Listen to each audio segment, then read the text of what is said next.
It'll be good. Good to be back. Good. It is the 13th of March. This is Rabbi Levitt, Gemora. And we're doing Bava Metzia now? Yeah, Okay, what page? bet, very beginning, first line. Welcome back, and welcome to Bava Metzia.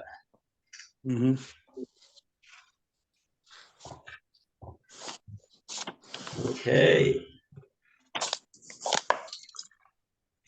We're ready to go. Okay, so mark it down. What is today? Today is Daled Adar, base. Tufshin Pei Daled. We started Bava Metzia. Bez Hashem. We should start it and be Messiah. Bez Hashem. But first, let's start it. Okay, I'm Oxy Batalis. And we call upon Alan to start off the reading.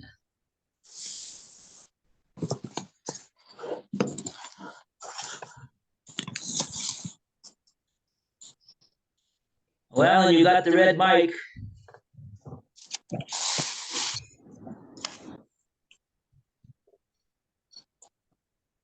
Not anymore. Okay, good. Chapter 1, page. With the Mishnah. We're starting a new one today, Alan. Bava Metzia, right at the beginning. A new Nesechta, not the old one. Ahmed, number bet, right at the beginning, the first Mishnah. I gave you the Masechta. Mishnah. The Mishnah considers a law in the following case, right? Right. Okay. Shnayim o chavayon b'talos. Two litigants come before the court holding on a cloak.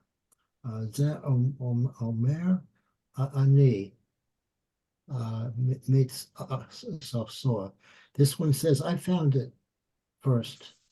Zeh omer ani meets Seor.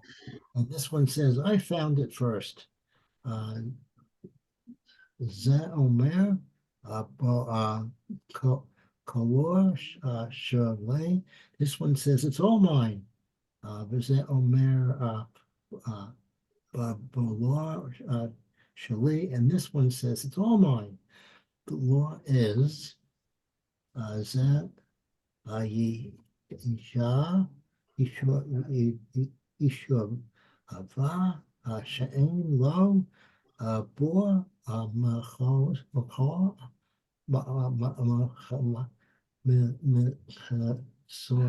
Koyor. This one must swear that he owns not less than half of it.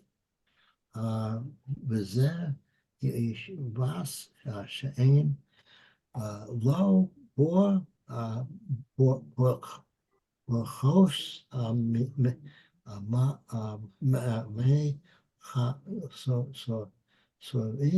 this one must swear that he owns not less than half of it.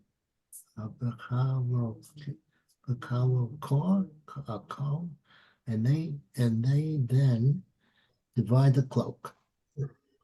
Mishnah considers. Okay. Okay. Let's take a look at the Rashi on this first section of the Mishnah. Rashi, Shnayim Ochsim Betalit, two grabatalis, or a garment. Dafcha Ochsim, and it means that they really have to grab it.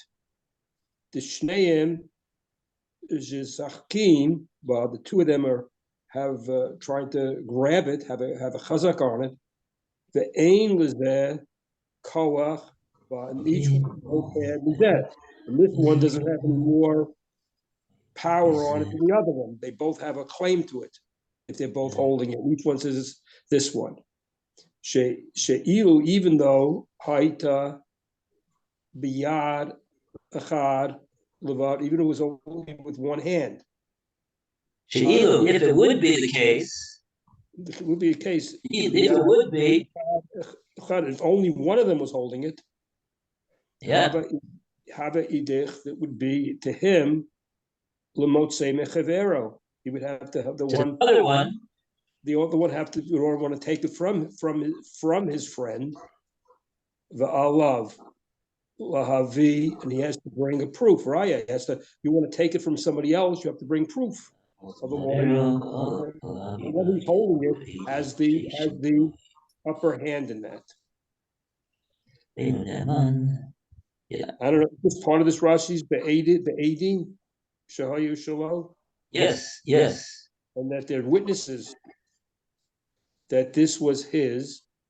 The Eino Ne'eman, he's not believes there, Lito B'Shvua, and he's not able to take it with the Shvua. There has to be witnesses, otherwise he has the upper hand in it. The other guy just can't come along and take it. Okay. Okay, so Rashi said a mouthful over here. In this first Rashi in the Masechta, he's talking about a number of different situations over here. Let's break down this Rashi. It's very, very fundamental Rashi to know and understand. So the first thing Rashi says is Dafka Ochazim. What does Rashi mean by that? He means to say that this din that the Mishnah starts off with saying that we're going to make them both swear, and if they both swear, they'll divide the talis. That's specifically in the case where they're both physically holding on to the talis as they come into the Bezdin. They don't want to stop holding the talis for a second. They come into the Bezdin holding the talis.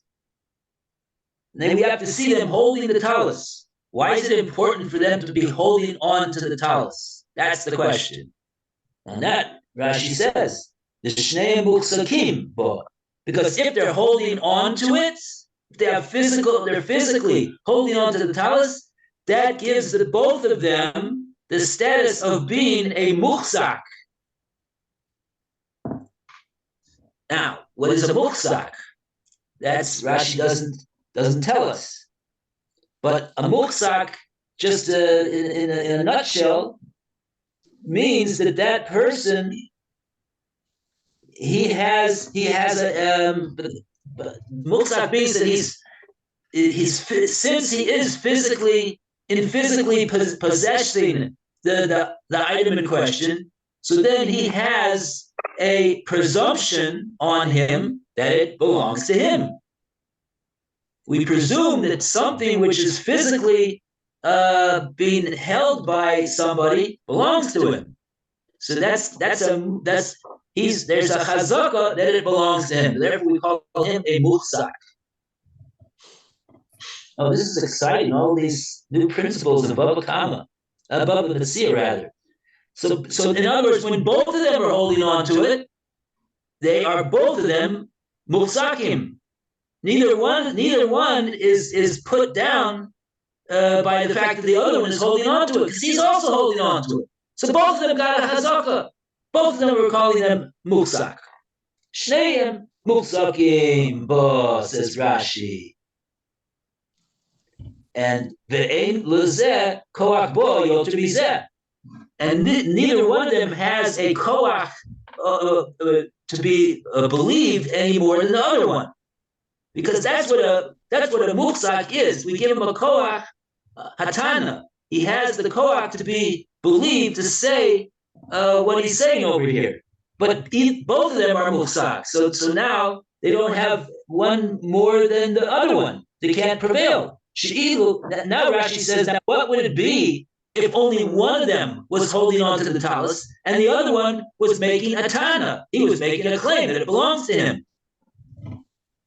If it would be, Haisa biyad echad lebado, only in the hand of one of them alone, then Habi Idach, then the Idach means to the other one who's not holding it, Hamotzi Mechabero. He would be a Motzi. He would be trying to take out something which is being held by somebody else. And what's the din in that case? Says Rashi, Olav Lahabi Raya.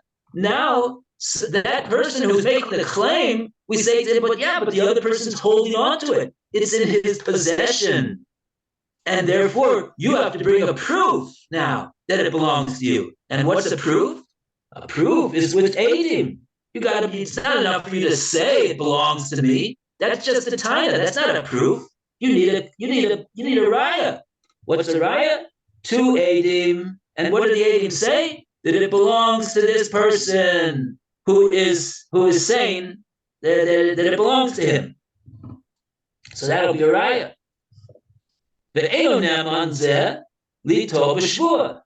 And he won't be believed, even if he makes a shvua, this person who doesn't have physical possession. So it turns out the Mishnah is talking about a case where both of them are physically holding on to the talis. Therefore, each one has a tana, and each one has a schut.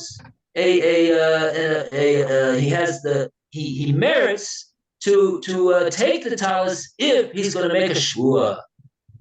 So each one of them got to make a shvua, and like that, we will split the talis. Okay, so They need but 2 witnesses or a shavua. no, the witnesses, we don't. The witnesses that Rashi was talking about was in the case where not 2 of them are holding. If one of them is not holding, but he still is saying it belongs to me, so he's not equal to the one who is holding.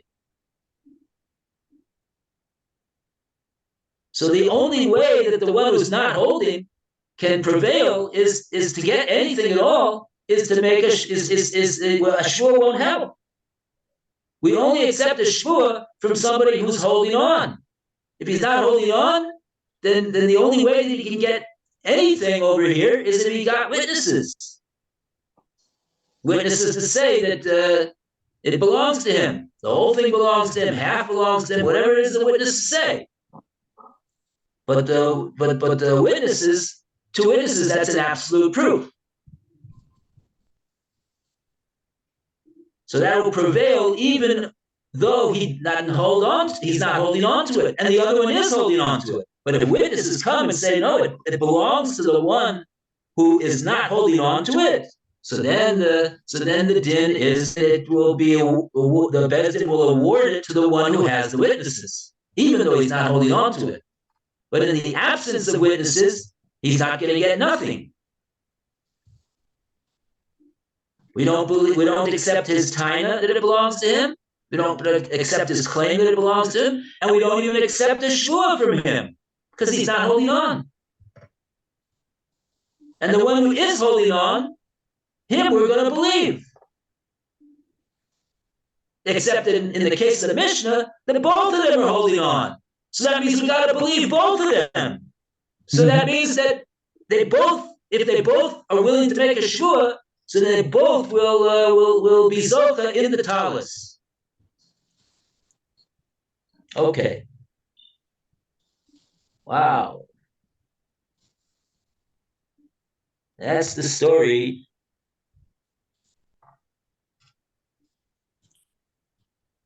Okay, so now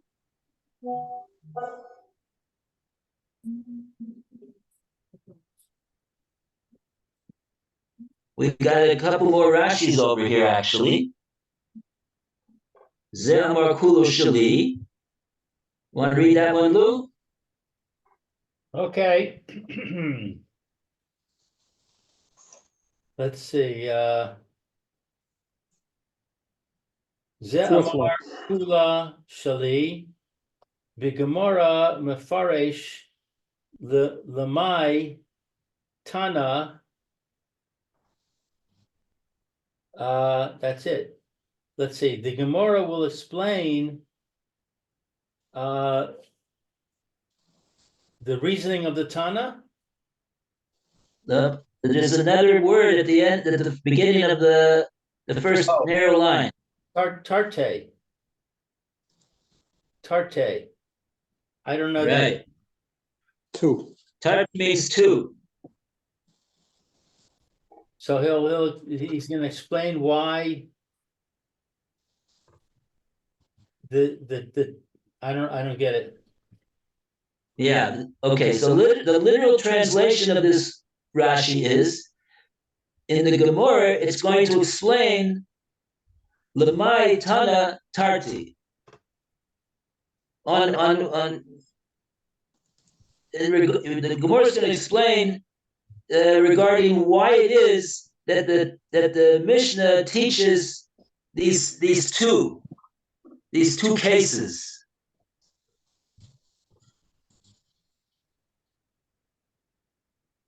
Meaning to say that Rashi is referring to, if he says kulu shali, the whole thing is mine, as opposed to saying I found it. Those are two different claims. So the Rashi's understanding that when he says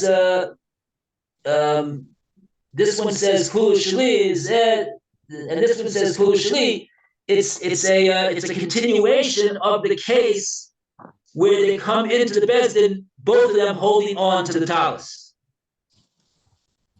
So in other words, there's two cases really over here that Rashi understands the Mishnah is saying. The first case is, and both of the two cases are, they're coming into the Bezdin, both of them holding on to the talus. The first case is when both of them say, I found it. And the second case is when they both say, it's all mine. They're two separate cases. And Rashi's saying, the Gemara is going to address why it is that we needed to have those two cases.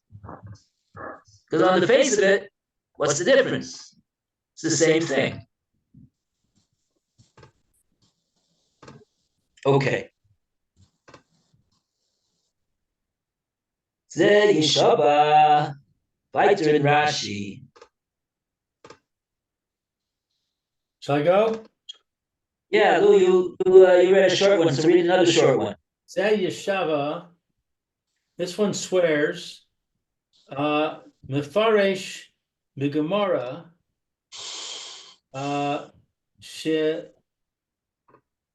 Shavua Zu Lama. It will explain in the Gemara why he needs this oath. Yes. Right, because you might have thought to say, look, he's holding on. There's a presumption that it belongs to him because he's holding on to it.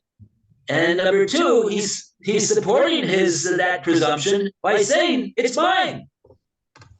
So if you got two people saying that, so let's split the talus. Why do they both need to swear?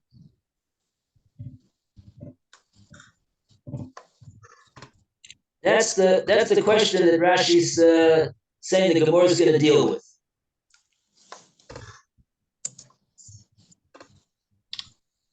Okay, and then there's the next Rashi.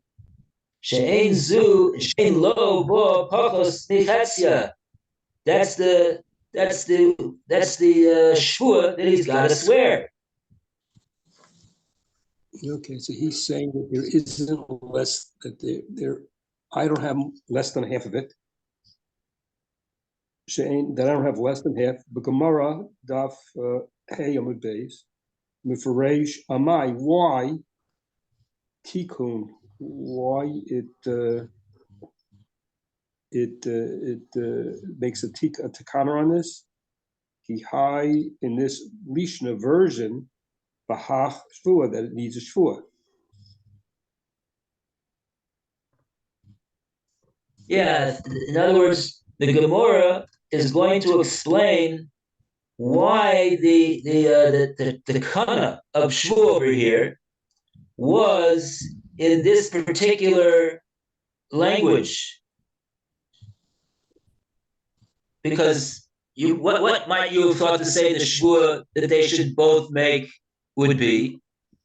What should be the words of the Shvu?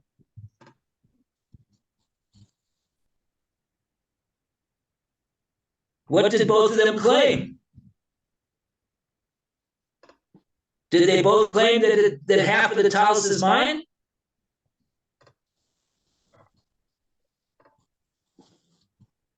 Presumably, when he says, "I found," what? Yeah.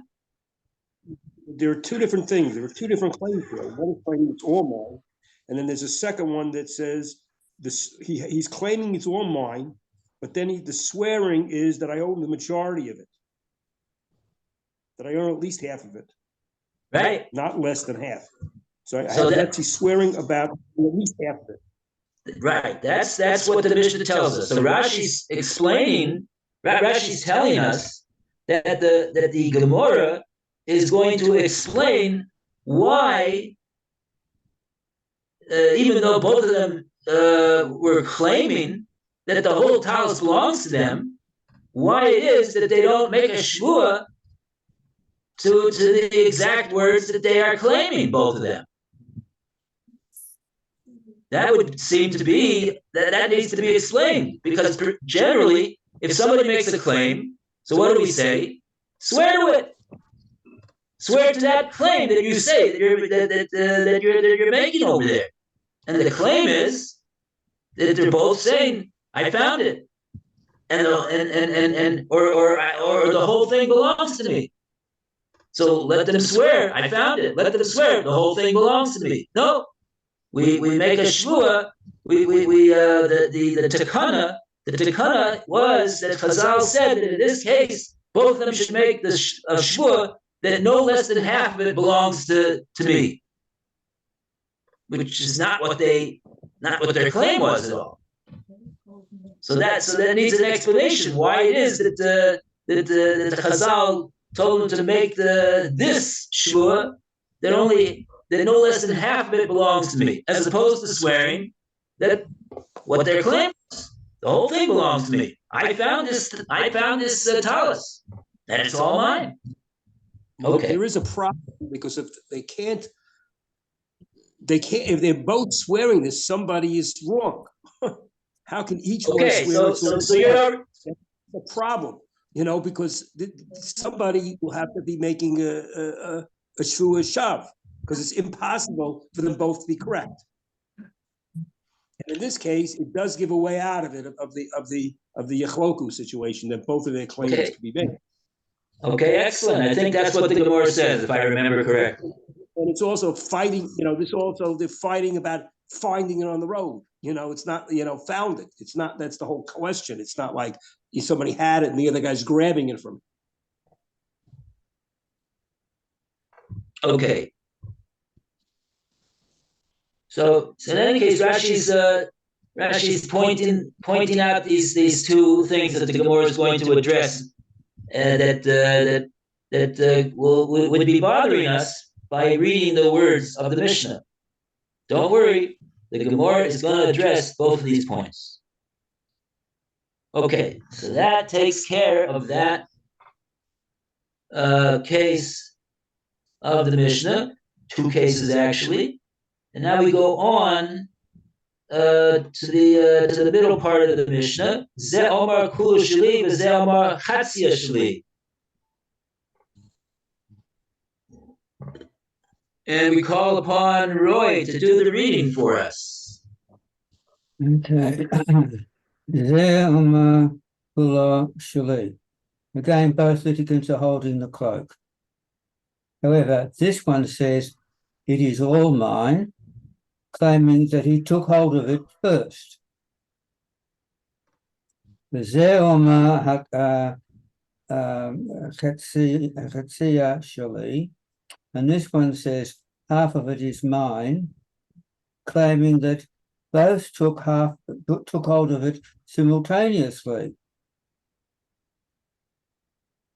Oh, okay. So you're already giving the pshat and why each one of them says what he says. So the law is Ha'omah Kula Shali Yeshova She'ain Lo Ba Pachos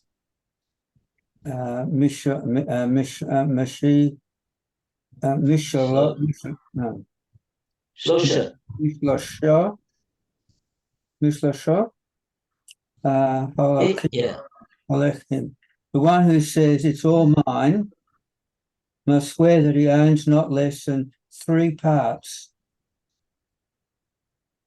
That's fourths of the cloak. 3 parts would be 3/4 of the cloak. Vahamer Chayetz no Chatz Ye Shalo Shali Yeshava She'ain Lo Ka Pachos Marbia, and the one who says half of it is mine must swear that he owns not less than 1/4 of the cloak, 1/4 of the talus. Ze natan shalisha halakim v'ze natal ravia. The first one takes 3 parts of the cloak in accordance with his oath, and this second one takes 1/4 of it. Does that mean that they divide the cloak up to talus up? They cut it. We'll see what it means that we say yachloku. Does it mean they? Presumably, if it could be done in such a way that it won't make the whole thing worthless, they would do that. But they're not going to do something that's going to. We already learned that story from Shlomo Melech, right? When he said, "Divide the baby." They're not going to do something which is going to destroy the value of the talus. That goes without saying.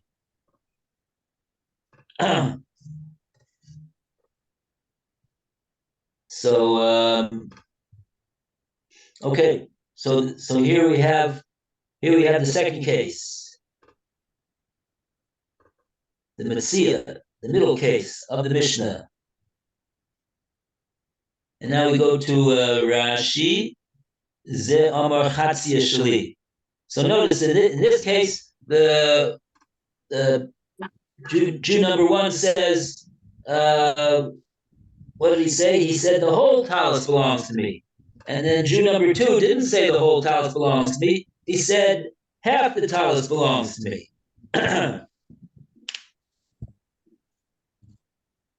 And we're explaining that because he's the one that says, he's the one that admits that they both picked it up together. Whereas the first one is not admitting that. He's claiming that he picked it up first. Presumably that's the understanding. Why is it he says kulo and he says chatzi? Okay.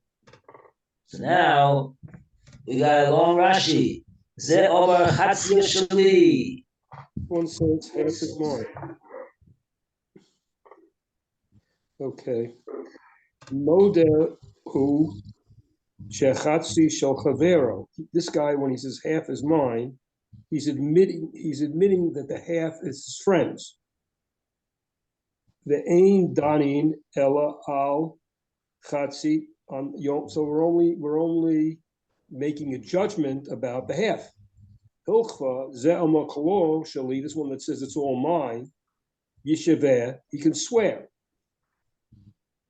Can mishpat harishon with the first ruling, ma shehein danim, that they're explaining Allah in the Yishpan and on swear, shnei, both of them, she'ein l'kol l'chad, bo b'chol metzia. On the first case, they said each one is arguing about that each one said I had at least half. At least I didn't have less than half. V'natel kol l'chad chetzav, and each one would take his half. Okay, so he's going back to the first one. The reason why this case comes out to 3/4, the second one's only asking for half of it, and the first one's saying it's one. So what's in question is only the half. So that they're dividing the half into a quarter, and the first one gets his half, and that ups it to 3/4. That's in the second case. But in the original case, each one was claiming about that I at least had half of it. So that's why they're splitting the whole, which turns out to a half for each. I think what he means when he says Kamishpat Arishon, Rashi, he's comparing the what? He's comparing the first case to the second case. Why the first case half? The divides half and half. The second case, it's not divided equally because he's not claiming that it's all his half. He's only claiming half of it. The second guy. Oh, but Rashi's saying Kamishpat Arishon, similar to the case of the case before it, Mishpat Arishon. What's the similarity between the shvuas in the first case and the second? What similarity is you're really dividing the amount that's in question. In the first case, the whole thing is in question, so you divide it half-half. In the second case, the only amount that's in question is half of it, the half of it that the second guy is claiming. That's the only amount that's in question. So that's what we're dividing. We're dividing that half that's in question into a quarter. And the first guy keeps his half plus the quarter is 3/4. Okay, so that's you just explained the din what the Beis Din is gonna distribute. Rashi's explaining Kamishpat Arishon in regard to the shvua. His subject is the shvua. They're going to swear Kamishpat Arishon. The reason why it's comparable to the second case of the shvua is compared to the first case of the shvua. The commonality between them is because in each case, the people are making a shvua only based upon what the Beis Din is ultimately prepared to award each one of them, according to the way you explained it, exactly according to the way you explained it. That's what they're prepared to award to the two people in this case. One is going to get 3/4, and one is going to get 1/4. So if that's what they're prepared to give them, they both got to swear accordingly to that what they're prepared to give them. And that's exactly what happened in the first case too. We didn't require them to swear that the whole thing belongs to them because we're not prepared to give the whole thing. We can't give the whole thing to both of them. We can only give half to each one. So therefore we make that shvua. That's the shvua. The shvua is according to what it is that we're prepared to give to them. And like that, there's the same principle we see in the second case is what we did in the first case. I think that's what he means, Kamishpat Arishon. Okay. Mashein Danin Olav Nishboin. That's what Rashi says. Oh, we just have to read Rashi. Let Rashi do the talking. The last few lines of Rashi says, Mashein Danin Olav. What they're disputing on, Nishboin Shneim. That's what they make the shua about. She'ein l'kol echad bo pachos michetzioi. That each one is saying that he owns no less than half of the disputed amount in question. And as you explained, this disputed amount in question in the second case is only on half of the talus.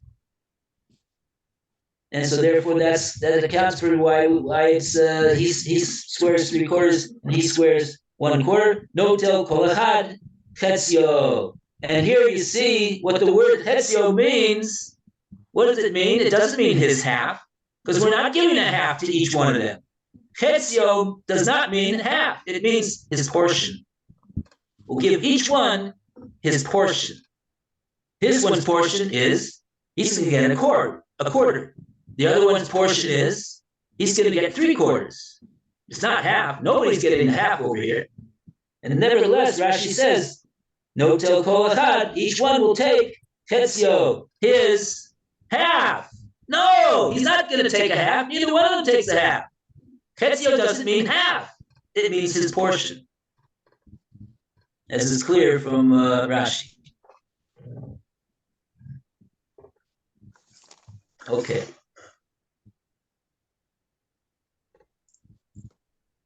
All right. So that's the second case of the Mishnah. Okay, very good. Okay. Yashikoya. We're up to Hayushnaim Rochavim. Tomorrow, Bezrat Hashem. Gotcha. Wow, Okay. very exciting. Gewaldig. Bava Metzia. Take care. All the best, everybody. Okay, thank Have a you. great day. Well, see you, Phil. See you, Alan. Okay, bye. Lou. Bye, Alan, and bye, Phil, and bye, Roy, Bye, and everybody. bye, Lou.